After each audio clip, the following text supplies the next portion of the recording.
목요일 새벽 하나님께서 우리에게 주신 말씀 잠언 13장 1절로 25절까지의 말씀입니다. 구약성경 924면에 있는 잠언 13장 1절로 25절까지의 말씀입니다. 제가 대신하여 봉독하겠습니다. 지혜로운 아들은 아비의 훈계를 들으나 거만한 자는 꾸지람을 즐겨 듣지 아니하느니라. 사람은 입의 열매로 인하여 복록을 누리거니와 마음이 괴세한 자는 강포를 당하느니라. 입을 지키는 자는 자기의 생명을 보전하나 입술을 크게 벌리는 자에게는 멸망이 오느니라. 게으른 자는 마음으로 원하여도 얻지 못하나 부지런한 자의 마음은 풍족함을 얻느니라. 의인은 거짓말을 미워하나 악인은 행위가 흉악하여 부끄러운 데에 이르느니라. 공의는 행실이 정직한 자를 보호하고 악은 죄인을 패망하게 하느니라. 스스로 부한 채하여도 아무것도 없는 자가 있고 스스로 가난한 채하여도 재물이 많은 자가 있느니라. 사람이 재물이 자기 생명의 속전일 수 있으나 가난한 자는 협박을 받을 일이 없느니라. 의인의 빛은 환하게 빛나고 악인의 등불은 꺼지느니라. 교만에서는 다툼만 일어날 뿐이라 권면을 듣는 자는 지혜가 있느니라. 망령되이 얻은 재물은 줄어가고 손으로 모은 것은 늘어가느니라.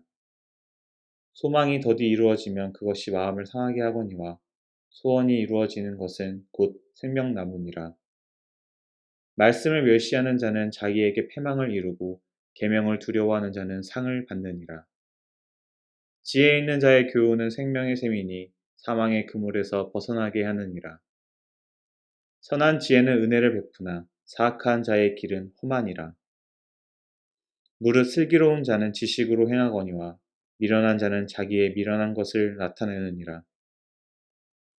악한 사자는 재앙에 빠져도 충성된 사신은 양약이 되느니라. 훈계를 저버리는 자에게는 궁핍과 수욕이 이르거니와 경계를 받는 자는 존영을 받느니라. 소원을 성취하면 마음에 달아도 미련한 자는 악에서 떠나기를 싫어하느니라. 지혜로운 자와 동행하면 지혜를 얻고 미련한 자와 사귀면 해를 받느니라. 재앙은 죄인을 따르고 선한 보응은 의인에게 이르느니라.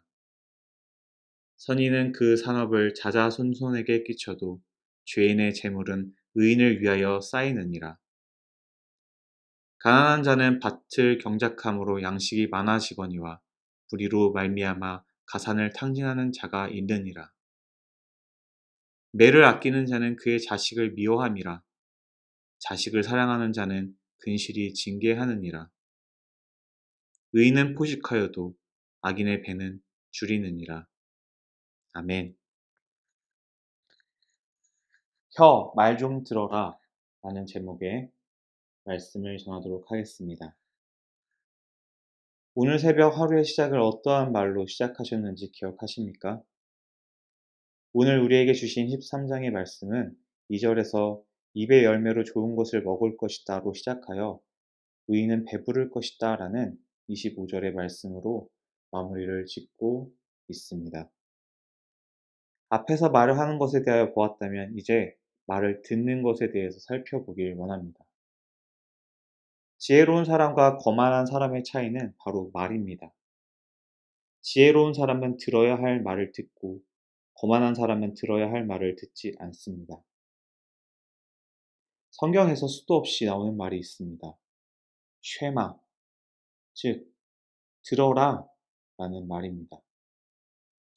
그것은 말 그대로 귀로 듣는 청력을 말하는 것이 아닌 말 좀 들어라 할 때와 같은 순종을 의미하는 말입니다.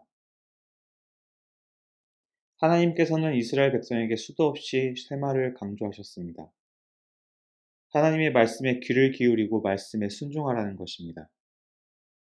성경 속에 등장하는 이스라엘의 행보는 반복되는 패턴을 가집니다.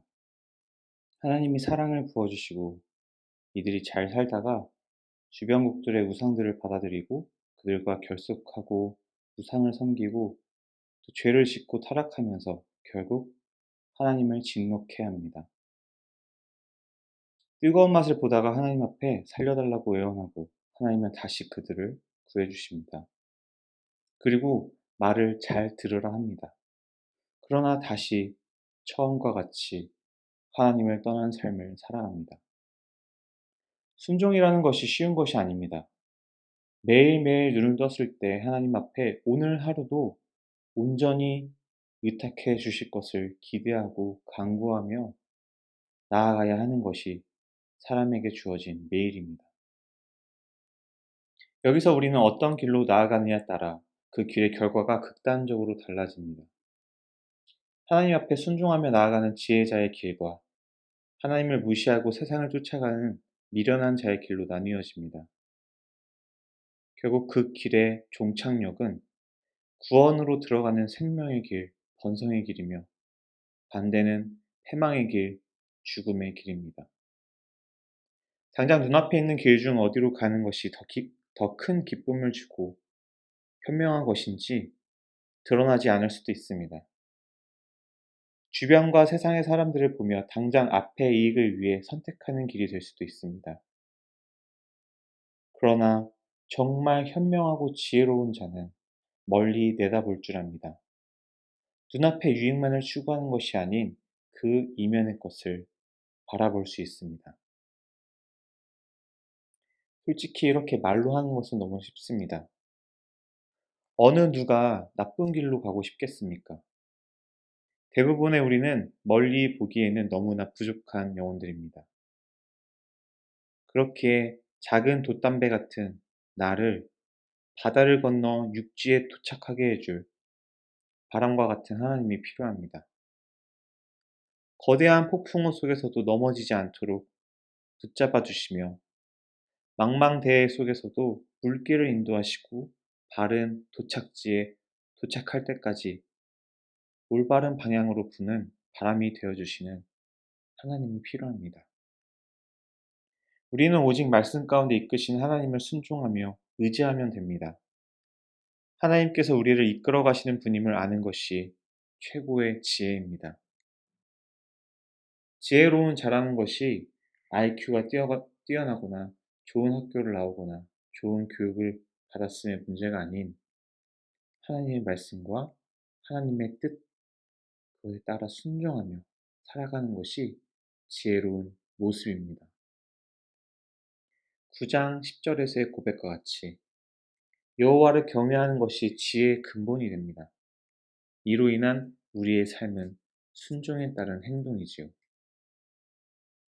우리의 모습과 행동이 온전히 하나님을 의지할 수 있기를 소망합니다. 하나님의 손길을 온전히 의지하며 하나님의 인도하심 속에 순종하는 성도님들 되시길 소망합니다. 기도하시겠습니다.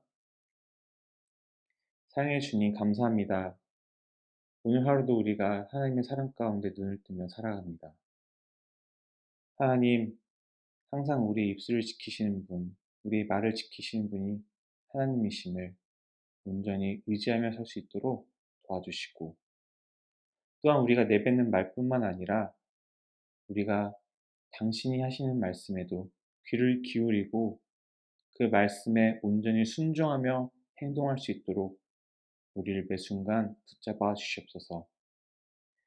우리는 세상 가운데 너무나 연약하오니 온전히 살아계신 하나님만을 붙잡을 수 있는 그런 용기를 허락하시고 우리의 손길 가운데 언제나 하나님의 사랑이 흘러넘치도록 이끌어 주시옵소서. 오늘도 하나님을 따라 살아가기 원하오며 모든 말씀 예수님의 이름으로 기도드렸습니다. 아멘. 기도 제목을 드리겠습니다. 오늘 말씀과 같이 우리의 삶의 모습 속에서 매 순간 하나님을 의지하는 삶이 되도록 그리고 담임 목사님 청빙을 위해서 두 번째로는 홍경만, 김경민 선교사님의 사역과 건강을 위해서 그리고 마지막으로 김명순 권사님 혈액암 회복을 위해서 우리 이 네 가지 기도 제목을 놓고서 이렇게 화면을 보시며 기도하시겠습니다.